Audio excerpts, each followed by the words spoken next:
하늘에 계신 하나님 아버지, 이 시간 저희에게 청년 충계 기도주의를 주셔서 감사합니다. 이 시간 설교해 주시는 김성환 목사님과 말씀을 듣는 청년들에게 성령님 함께하여 주셔서 우리 모두가 하나님의 사랑을 느낄 수 있게 해주세요.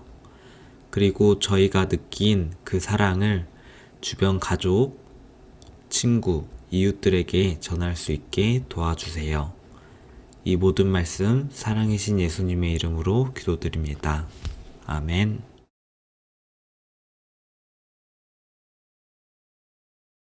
재림 청년 그리고 재림 성도 여러분 안녕하십니까?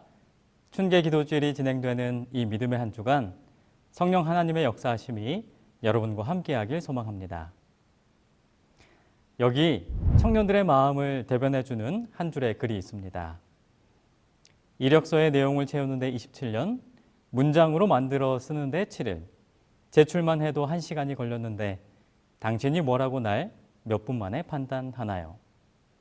성공을 바라는 청년들의 꿈, 그러나 세상의 판단은 너무도 가혹합니다. 내가 살아온 나만의 역사와 나만의 능력이 있음에도 불구하고 세상은 그저 내 환경과 처지로만 판단하려고 한다는 것이 너무나 비참한 현실입니다. 그래서 요즘 태어나 보니 라는 용어를 많이 사용한다죠. 태어나 보니 아빠가 누구고 태어나 보니 가족이 누구더라. 세상은 변했고 시대는 지났다라고 하지만 여전히 과거의 기준에 크게 변하지 않은 잣대로 세상은 우리를 판단합니다. 성공과 실패. 그렇다면 우리 재림 성도들은 무엇을 기준으로 판단하는 게 옳을까요? 입장을 바꿔서 여러분이 면접관이 되어 평가하고 성공과 실패를 판단해 볼 기회를 드리겠습니다. 첫 번째 사람은요, 남성입니다. 왕의 가족이고요. 그 지역에서 가장 넓은 땅을 가진 가족의 일원입니다. 나라는 경제적으로 성장하고 있고 가장 능력 있는 지도자 밑에서 배운 사람입니다. 두 번째 사람은 여성입니다. 배움이 없고 매춘부로서 일하고 있고 옥탑방에 거주하고 있으며 민족은 말살 위기에 처해 있었습니다. 자, 여러분, 이 두 사람 중에서 누가 성공한 인생이고 반대로 누가 실패한 인생일 것 같습니까? 비참하지만 우리가 가진 형편과 처지 그리고 상황이 이미 우리의 성공과 실패를 결정해 놓은 듯 해 보입니다. 그러나 성경은 그렇게 이야기하지 않습니다. 환경이 성공과 실패를 결정할 수 없다는 것이죠. 그렇다면 무엇이 우리의 결국을 결정할 수 있을까? 방금 전에 예를 들었던 두 사람 중에서 첫 번째 사람에 대해서 먼저 소개해 드리도록 하겠습니다. 이 사람은 성경에서 등장하는 실존 인물인 아간입니다.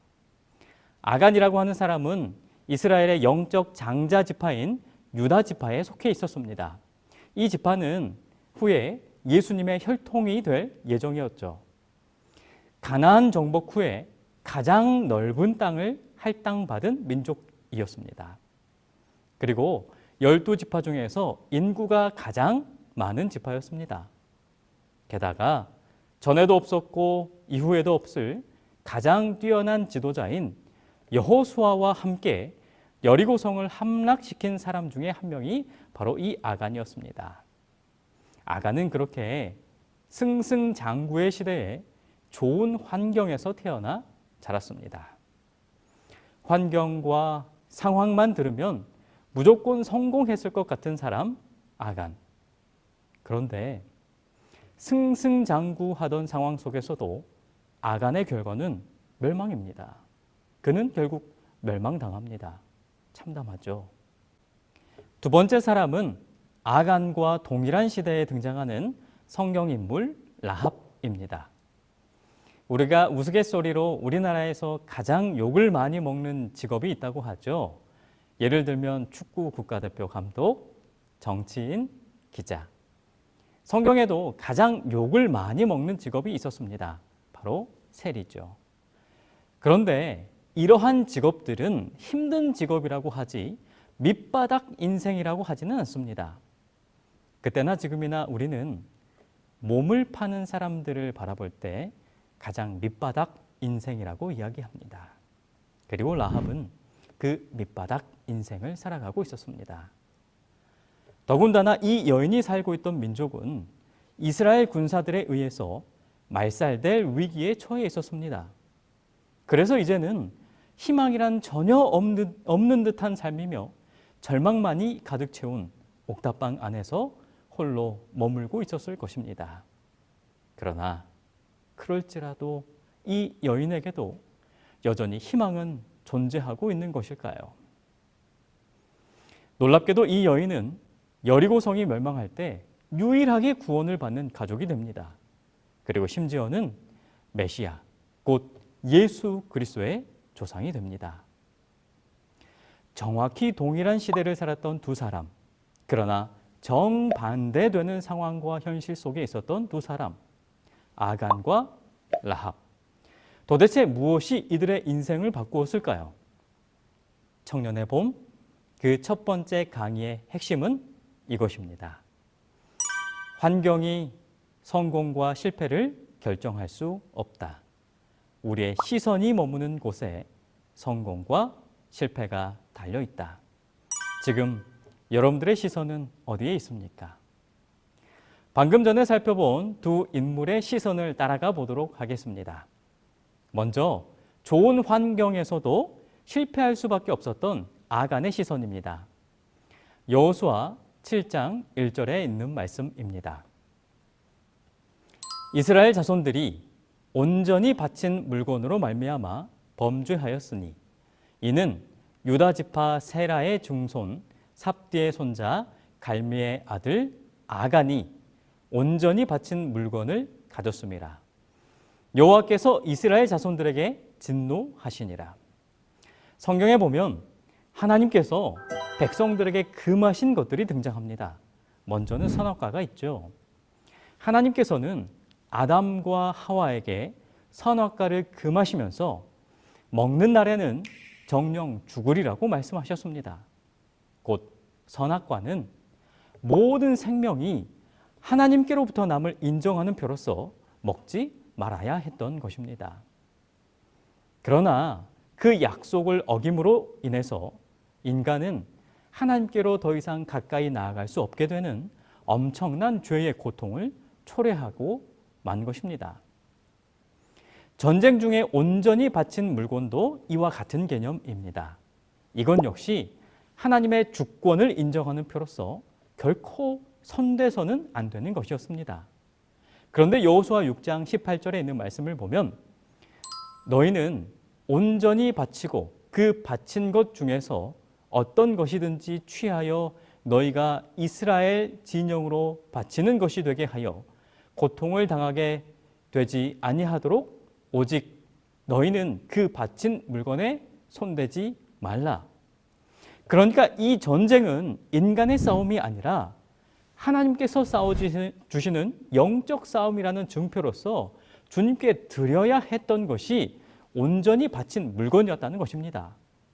그래서 바친 물건에 손을 댔다는 것은 이 전쟁을 하나님께서 싸우시는 것이 아니라 그냥 우리가 우리의 힘으로 싸워서 이겼다고 자만해버리는 의미가 되는 것이었습니다. 그런데 아간이 그것에 손을 댄 것입니다. 여호수아 7장 20절과 21절입니다. 아간이 여호수아에게 대답하여 이르되 참으로 나는 이스라엘의 하나님 여호와께 범죄하여 이러이러하게 행하였나이다. 내가 노략한 물건 중에서 시날산의 아름다운 외투 한 벌과 은 200세겔과 그 무게가 50세겔 되는 금덩이 하나를 보고 탐내어 가졌나이다. 보소서 이제 그 물건들을 내 장막 가운데 땅 속에 감추었는데 은은 그 밑에 있나이다 하더라. 이스라엘의 모든 백성들이 함께 힘을 합하여 영적 쇄신을 경험하고 오직 하나님의 능력만을 붙들어 승승장구하던 그 시대에 그러나 아간의 시선은 하나님을 향하여 있지 않았습니다. 좋은 형편, 좋은 처지, 좋은 환경을 다 가지고 있었음에도 불구하고 그가 무너진 이유가 바로 여기에 있었던 것입니다. 좋은 형편과 좋은 처지, 환경을 가진 것이 죄입니까? 아닙니다. 그것은 결코 죄가 아닙니다. 그러면 무엇이 죄입니까? 그 모든 축복의 근원을 하나님이 아닌 자신의 것으로 돌리는 것이 죄입니다. 죄를 고백하라고 질타하는 그 질문에 대한 아간의 답변을 여러분들은 어떻게 읽으셨습니까? 그 답변에는 회개도 없고 미안한 마음도 없는 영적으로 무감각한 아간의 모습이, 그 사상이 적나라하게 기록되어 있습니다. 그렇습니다. 우리의 모든 삶을 인도하시는 하나님의 주권을 인정하지 않게 된다면, 그 능력과 그 도우심에 무감각해진다면 우리는 아무리 좋은 조건과 아무리 많은 혜택을 누리고 있어도 아간의 운명처럼 실패하고 말 것입니다. 그렇다면 반대로 라합은 어떠한 시선을 가지고 있었기 때문에 구원을 얻을 수 있었을까요? 오늘 우리가 집중해 보고자 하는 부분은 바로 환경을 이겨내는 라합의 시선입니다. 여호수아 2장 1절에 있는 말씀입니다. 눈의 아들 여호수아가 시뜸에서 두 사람을 정탐꾼으로 보내며 이르되 가서 그 땅과 여리고를 엿보라 하매 그들이 가서 라합이라 하는 기생의 집에 들어가 거기서 유숙하더니, 여호수아에 의해 여리고로 파송된 두 명의 정탐꾼이 숨어 들어갔던 곳은 기생 라합의 집이었습니다. 왜 이곳으로 들어갔을까요? 아마도 이곳은 각양각색의 사람들이 모여서 사담을 나누는 장소였기 때문에 가나안 거민들의 정치적, 군사적 동태를 파악하기에 매우 적절한 곳이었을 것입니다. 뿐만 아니라 기생 라합의 집은 성벽 위에 위치하고 있었기 때문에 여리고성을 조망하기에도 매우 좋은 장소였을 것입니다. 그렇기 때문에 한편으로 기생 라합은 현재 여리고성이 닥친 위기와 절망을 누구보다 빠르게 알고 있었을 것입니다. 여기저기에서 들려오는 이스라엘 백성들의 연전연승의 이야기와 그들과 함께 하시는 여호와 하나님의 이야기를 통해서 라합은 지금 가나안이 민족적 말살 위기에 놓여 있음을 직감하고 있었을 것입니다. 그런데 그때 라합은 본인이 처한 환경과 상황만을 탓하며 절망하지 않습니다. 자연스럽게 그녀의 시선은 세상의 역사를 주관하시는 여호와 하나님께로 향합니다. 그래서 그녀는 이렇게 고백합니다. 여호수아 2장 9절에 있는 말씀입니다. 말하되 여호와께서 이 땅을 너희에게 주신 줄을 내가 아노라. 우리가 너희를 심히 두려워하고 이 땅 주민들이 다 너희 앞에서 간담이 녹나니, 이는 너희가 애굽에서 나올 때에 여호와께서 너희 앞에서 홍해물을 마르게 하신 일과 너희가 요단 저쪽에 있는 아모리 사람의 두 왕 시혼과 옥에게 행한 일, 곧 그들을 전멸시킨 일을 우리가 들었음이니라. 우리가 듣자 곧 마음이 녹았고 너희로 말미암아 사람이 정신을 잃었나니, 너희의 하나님 여호와는 위로는 하늘에서도 아래로는 땅에서도 하나님이시니라. 아멘. 세상의 모든 역사는 인간이 아니라 하나님께서 이끌고 계십니다. 그래서 라합은 눈앞에 보이는 현실과 처지가 아니라 세상의 역사를 주관하시는 하나님을 바라보고 그 하나님께 운명을 걸었습니다. 그러므로 이제 청하노니 내가 너희를 선대하였은즉 너희도 내 아버지의 집을 선대하도록 여호와로 내게 맹세하고 내게 증표를 내라. 그리고 나의 부모와 나의 남녀 형제와 그들에게 속한 모든 사람을 살려주어 우리 목숨을 죽음에서 건져내라. 라합은 자신과 자신의 환경이 아닌 하나님을 바라봄으로 인해 무너져가는 민족 속에서도 유일하게 구원의 언약을 선물 받게 됩니다. 그러하기에 바라옵기는 우리의 현실과 처지, 환경을 바라보는 것이 아니라 그 환경을 뛰어넘는 능력을 가지신 하나님께로 우리의 시선을 돌리는 주의 청년들 되기를 간절히 소망합니다. 말씀을 마무리하면서 한 이야기를 들려드릴까 합니다. 작은 당나귀가 잠에서 깨자마자 어제 있었던 일을 떠올렸습니다. 그리고선 얼굴에 웃음을 띤 채 행복하게 거리로 걸어 나갔습니다. 그런데 어제와는 다르게 행인들이 자신을 눈여겨보지 않는 것입니다. 그러자 당나귀는 혼란스러워하며 더욱 복잡한 시장 골목으로 걸어 나아갔습니다. 그리고선 누구보다 자신 있고 당당한 자세로 걸어가면서 이렇게 외쳤습니다. 내가 여기 있다, 사람들아. 그러자 사람들은 당황한 눈빛으로 당나귀를 보았습니다. 심지어 어떤 사람은 화가 나서 그를 때리기도 했지요. 이런 복잡한 시장에 들어오다니 저리 안 가? 그러자 당나귀가 말했습니다. 뭐 하는 거야? 내가 누구인지 모른단 말이야? 어서 겉옷을 던지란 말이야. 어제처럼 종려나무 가지를 깔란 말이야. 하지만 사람들은 더욱 매몰차게 대할 뿐 누구도 당나귀를 반기지 않았습니다. 그렇게 상처받은 당나귀는 풀이 죽은 채 집으로 돌아가서 엄마에게 물었습니다. 엄마, 이해가 안 돼요. 어제는 사람들이 나에게 종려나무 가지를 흔들면서 소리쳤어요. 호산나, 그리고 할렐루야 라고요. 그런데 오늘은 나를 아무것도 아닌 듯이 보네요. 바보들 같이. 그러자 엄마가 부드럽게 말했습니다. 이제 알겠니? 그가 없이는 네가 아무것도 할 수 없다는 것을. 그렇습니다.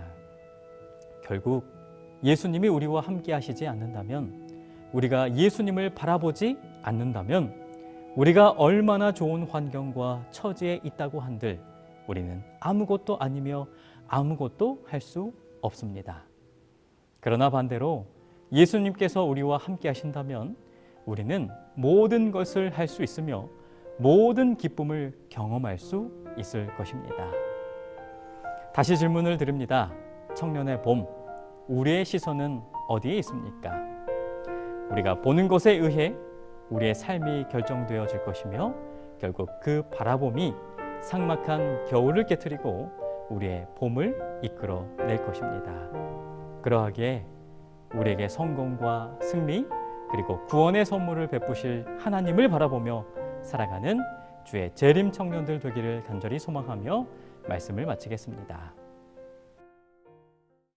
사랑의 아버지 하나님, 이 춘계 청년 기도주의를 통하여 우리의 시선을 다시금 하나님께로 향할 수 있도록 인도하여 주심에 감사를 드립니다.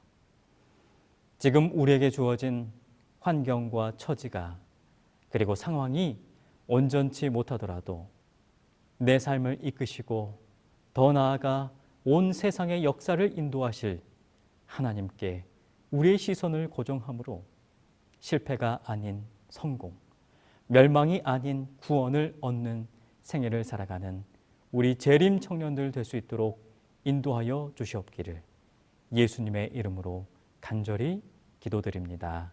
아멘.